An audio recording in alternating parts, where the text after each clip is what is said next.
Dear viewers, প্রচণ্ড বাতাস বইতেছে। তো আমি এটা গ্রামাটিক্যাল রুলস আমার সঙ্গে করতেছি। আমরা জানি প্রেজেন্ট কন্টিনিউয়াস টেন্স এর বাংলা চিহ্নের উপর আছে তেসি, তেসো, তেসেন। তাহলে বাতাস বইতেছে, তাহলে এটি সেই বাংলা ক্রিয়া অনুসারে এটা অবশ্যই প্রেজেন্ট কন্টিনিউয়াস টেন্স হতে পারে। তাহলে আমার প্রশ্ন হচ্ছে, বাতাস বইতেছে তাহলে ইংরেজি উইন্ড ব্লোস কেন হলো? কারণ উইন্ডস আর ব্লোয়িং কেন হলো না?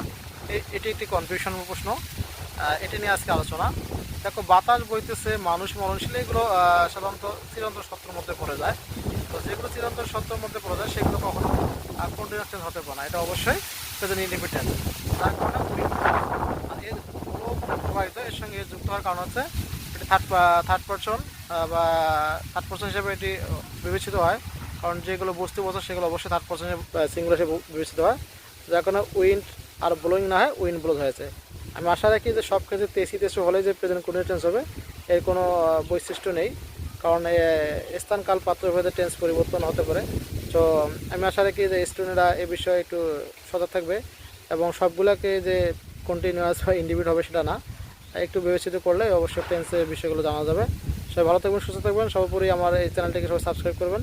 সবাইকে ধন্যবাদ এবং আমি চেষ্টা করব গ্রামারের বিভিন্ন বিষয়গুলো তুলে ধরার জন্য। তো সবাইকে ধন্যবাদ জানিয়ে আবার শেষ করছি। আল্লাহ হাফেজ।